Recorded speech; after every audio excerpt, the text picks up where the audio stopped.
very good afternoon to all of you. You're watching Midday News. My name is Aditi Nagpal. Before we roll further, let's take a look at the headlines.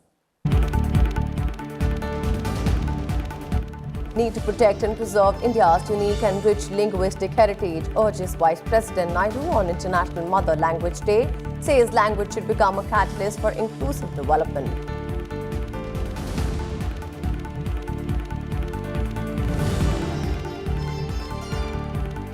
Agree to disagree and be tolerant towards people's mandate, says Vice President Naidu at the 10th Student Parliament Conclave, urges youngsters to engage in meaningful political participation.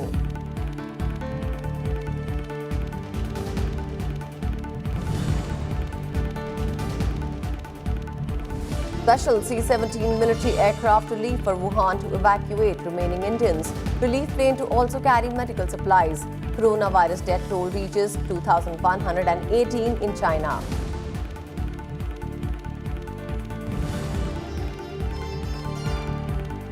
Trade and defense to top the agenda of bilateral talks between PM Modi and US President Trump on 25th February.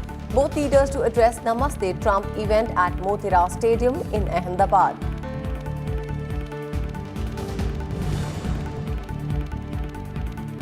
"20 people killed after container falls off truck and hits passenger bus in Tamil Nadu. Prime Minister Modi expresses anguish, hopes for quick recovery of injured.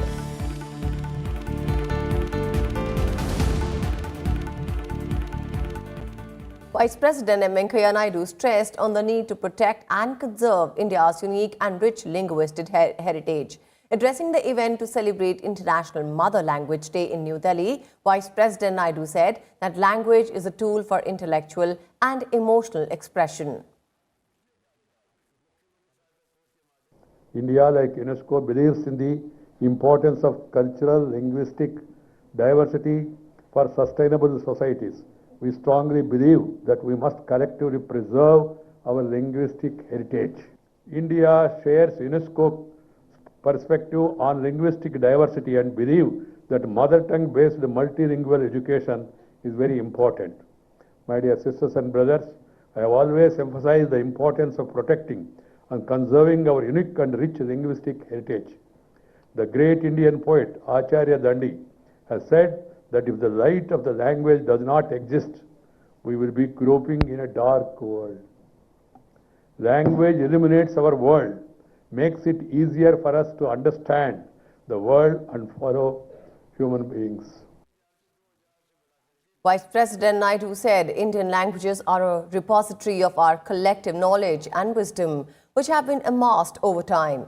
He added that tribal languages, many of which are headed towards extinction, contain invaluable knowledge about a region's flora, fauna, and medical plants. We in India are fortunate to be heirs to a great linguistic tradition. Our country is a linguistic treasure house. Ours is a nation that is widely acknowledged for its extraordinary linguistic and cultural diversity. Our tribal languages, many of which are headed towards extinction, contain invaluable knowledge about a region's flora, fauna, and medical plants. Language evolves with human evolution and gets nourished by constant use. If you do not use a language, you lose it. Vice President Naidu said that there are 121 languages which are spoken by 10,000 or more people in India. He said that Parliament now allows its members to express themselves in any of the 22 scheduled languages. At the event, students welcomed the Vice President in 22 Indian languages. Language is the chief means and index of a nation's progress.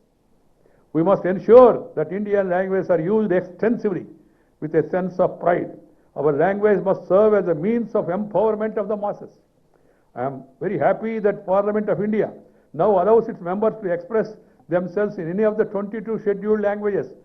We must explore the possibility of permitting our parliamentarians to speak in their mother tongue in the House fully.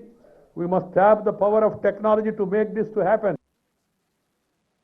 Vice President Venkaiah Naidu inaugurated the 10th annual conclave of Bharatiya Vidyarthi Sanstha today. At the event, Vice President Naidu said that discussion and debate are the key to a healthy democracy. and urged students to engage in meaningful political participation. He also called for a national movement to eradicate poverty and illiteracy, terming them as social evils hampering the progress of the nation. The 4-day-long event is organized by MIT School of Government, Pune, and is being attended by nearly 10,000 students from 200 universities across the country.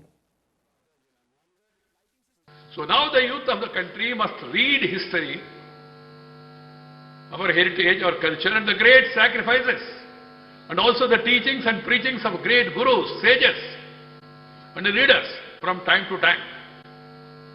The time has come. Please note, as I was telling, that India is the largest parliamentary democracy. As a matter of fact, parliamentary democracy is the best form of government. I would like our parliamentarians and all other public representatives to raise the standards of debate in every forum so that it can still showcase to the world. We must raise the level of debate. That's why I use the 3D, discuss, debate and decide, not the 4th D, disrupt. The mantra for a healthy democracy is to discuss, debate and decide and not disrupt. Agree to disagree, to be and also to be tolerant to a mandate of the people. People give mandate from time to time. Have initiated making preamble reading good for children, very good. They should read and understand the Constitution. Follow the best practices. Not only fundamental rights, but also read fundamental duties. Rights and duties must go hand in hand. It's like both sides of a coin. Without the second side, coin is not complete. Similarly, without duties, rights cannot be performed. So duties also are very important. Often we get complaints only about rights and all. But with everybody does their duty, then your rights are protected. You violate the rights of other people and then you don't do your duty, then how you become mighty? Do your duty. That is the beauty of the system. Then you can become mighty. With all the knowledge, whatever it is, you must try to do your duty. Duty first. Vice President M. Venkaiah Naidu and Prime Minister Narendra Modi have greeted the people of Mizoram and Arunachal Pradesh on their statehood day. In his message, the Vice President said people from the two hill states have made immense contribution to India's growth and development. The Prime Minister said India is proud of the rich culture of Mizoram and the state's people have excelled in many spheres and contributed to India's growth. The Prime Minister also tweeted that Arunachal Pradesh is synonymous with patriotism and unwavering commitment to national progress. Arunachal Pradesh and Mizoram became full states from Union Territory in 1987.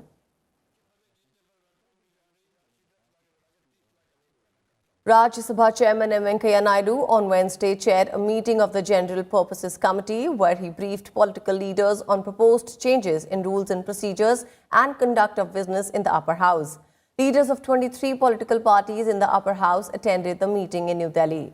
Rajya Sabha Secretary General Desh Deepak Verma also briefed the panel on the report of Rules Review Committee, which contained 77 amendments to the existing rules, besides 124 new rules for consideration.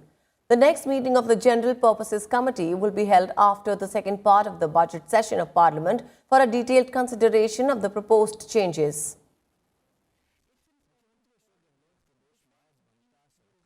The Indian Air Force IAF C17 Globemaster aircraft will visit China today to evacuate Indian nationals from the coronavirus-hit Chinese city of Wuhan. The aircraft will also deliver a consignment of medical supplies to China's coronavirus-hit people. The C-17 Globemaster is the largest military aircraft in the Indian Air Force's inventory.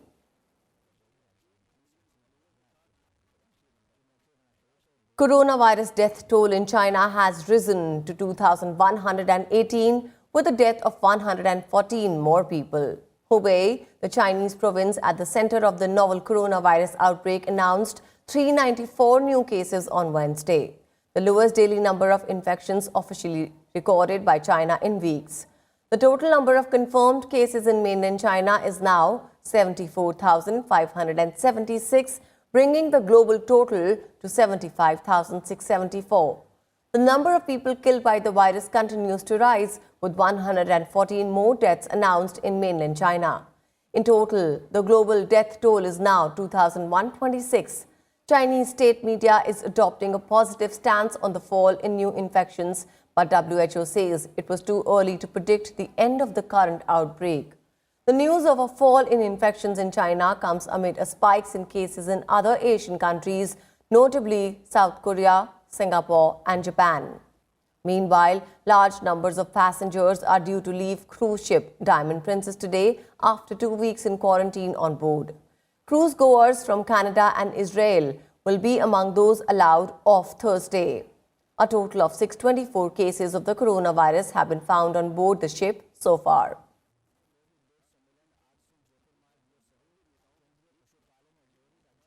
Preparations are in full swing to welcome US President Donald Trump on 24th of February. Foreign Secretary Harshvardhan Shringla said that talks between Prime Minister Modi and US President Trump will focus on issues relating to strategic partnership in areas of defense, security, counterterrorism, trade, energy, people-to-people exchanges, and other bilateral matters. Trump, accompanied by wife Melania Trump and a high-level delegation, will arrive in Ahmedabad around noon on February 24th. Shringla said that Trump and his delegation will be treated to India's rich and diverse cultural heritage during his visit to Ahmedabad. He will be accorded a grand welcome at the airport itself. The route to Trump's travel to the stadium is expected to have tens of thousands of citizens as well as artists showcasing the performing arts from different states and union territories. President Trump will address the Namaste Trump event jointly with Prime Minister Narendra Modi at the newly built Motera Cricket Stadium. After the event, the US President and the First Lady would visit Agra. They will spend about an hour at the Taj Mahal, after which they will depart for Delhi. On the morning of 25th February, Trump and the First Lady would be accorded a ceremonial welcome at the Rashtrapati Bhavan. From there, they would go to Rajghat to pay homage at the Samadhi of Mahatma Gandhi. It would be followed by restricted and delegation-level talks between Trump and Modi at Hyderabad House. Prime Minister Modi would host a lunch for the US President. In the evening, the US President will meet with President Ramnath Kovind at the Rashtrapati Bhavan, where a banquet will be hosted in his honor.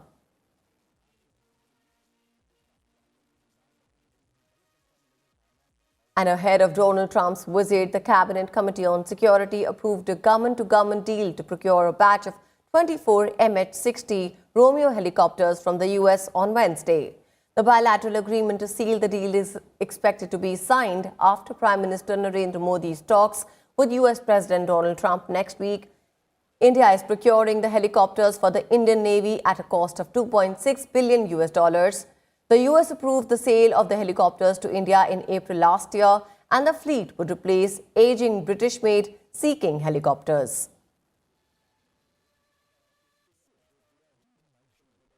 With this, we'll halt in for a quick break, but we'll be back soon. Stay tuned with us.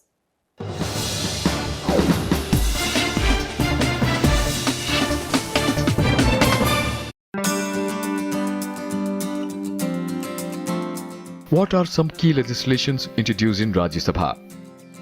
Some of the key legislations introduced in Rajya Sabha are the Hindu Marriage and Divorce Bill 1952, the Hindu Succession Bill 1954, the Medical Termination of Pregnancy Bill 1969.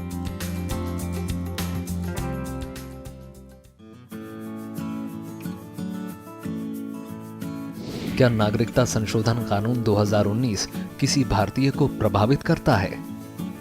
जी नहीं, नागरिकता संशोधन कानून 2019 किसी भी भारतीय, जिसमें मुस्लिम नागरिक भी शामिल हैं, उनको किसी भी तरह से प्रभावित नहीं करता। संविधान द्वारा सभी भारतीयों के लिए सुनिश्चित किए गए मौलिक अधिकारों को कोई भी कानून, जिसमें नागरिकता संशोधन कानून भी शामिल है, ना तो प्रभावित कर सकता है और ना ही छीन सकता है।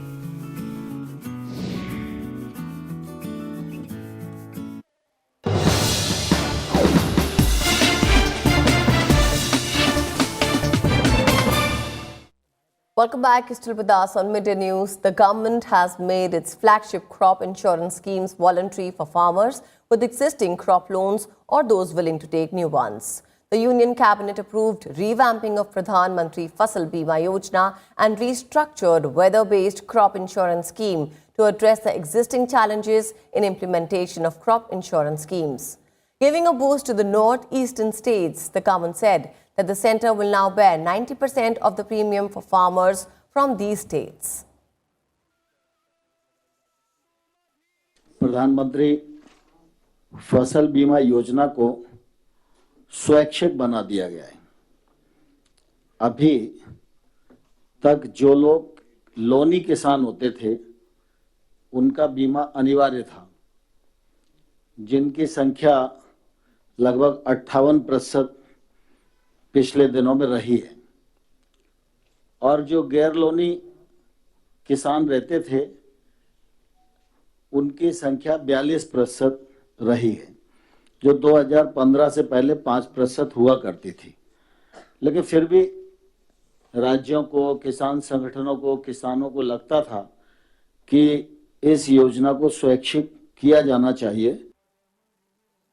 The cabinet also approved a rupees 4,558 crores scheme to promote the dairy sector, thereby benefiting about 95 lakh farmers. Briefing the media, Information and Broadcasting Minister Prakash Javadekar said that this scheme will take white revolution to the next level. He further said that the cabinet has also decided to raise the benefit under the interest subvention scheme from 2% to 2.5%. इसका फायदा 95 लाख किसानों को मिलेगा। इसमें 28,000 bulk milk coolers और 140 lakh litres per day additional milk chilling capacity ये तैयार होगी। 210 metric ton per day milk drying powder तैयार होगी, और मॉडर्नाइजेशन, एक्सपांशन और creation of milk processing capacity 126 lakh litre रोज होगी। In another major decision, the government also approved the Assisted Reproductive Technology Regulation Bill, which proposes establishment of a national registry and registration authority for all clinics and medical professionals serving in the field. The bill also proposes stringent punishment for those practicing sex selection and sale of human embryos or gametes.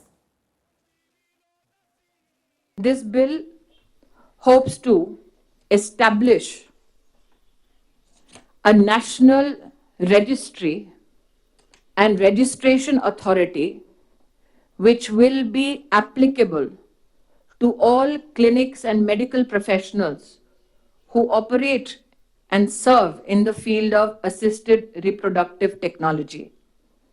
This bill envisages constitution under subsection 1 of section 15 of the Surrogacy Act of a national board and similarly a state board. Besides this, the centre approved the second phase of Swachh Bharat Mission Rural.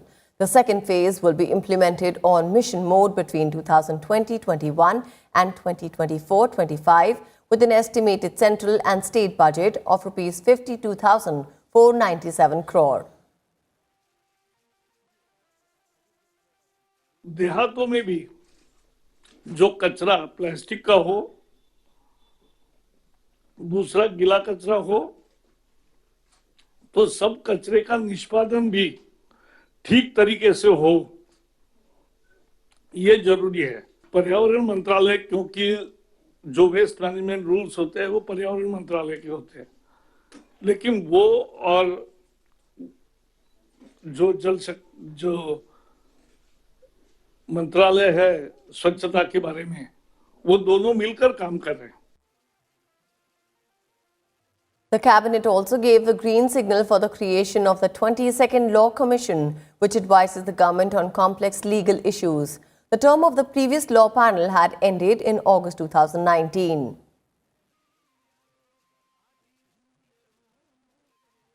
The Supreme Court has dismissed a curative petition filed by Victims Association in connection with the 1997 Upar fire tragedy case. This essentially means that Ansal brothers, owners of the Upar cinema in Delhi, will be spared from further jail term in the case. The petition was dismissed by a 3-judge bench in chamber, saying that no case is made out of the petition. 59 people were killed in a fire during the screening of film Border on 13th June 1997. The Apex Court had in August 2015 allowed the Ansals to walk free and asked them to pay a fine of Rs 30 crore each.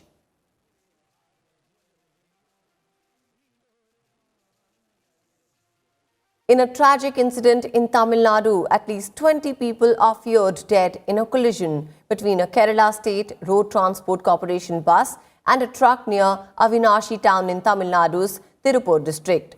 The bus was going from Karnataka's Bangalore to Karnataka's Ernakulam. According to reports, there were 48 passengers on the bus and at least 23 passengers have sustained injuries.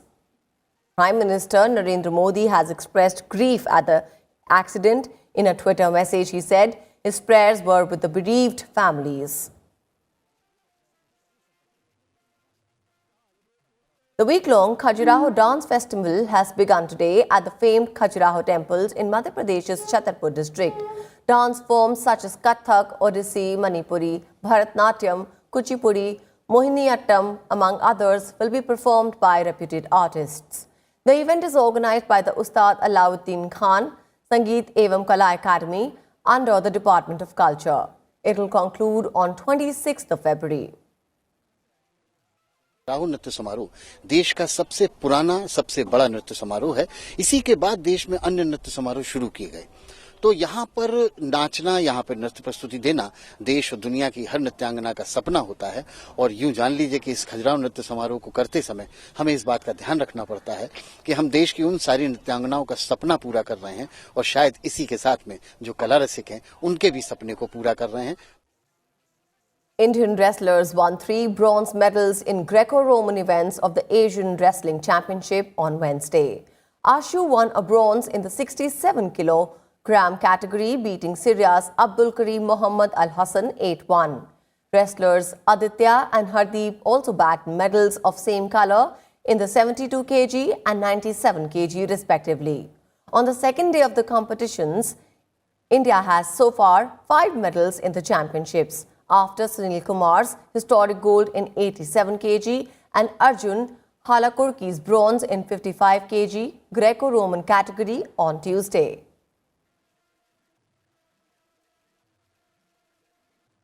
And now let's talk about environment and climate change.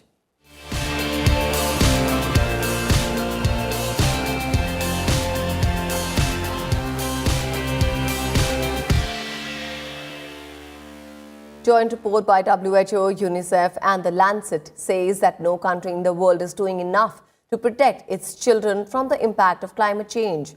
Climate change, ecological degradation, migrating populations, conflict, pervasive inequalities and predatory commercial practices threaten the health and future of children in every country.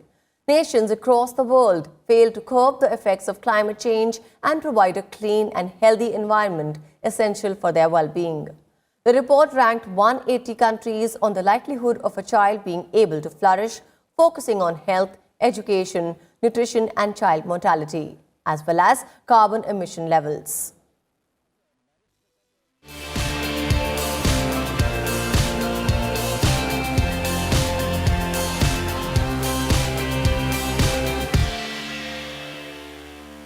And with this, we have come to the end of our news bulletin. Thank you so much for joining us.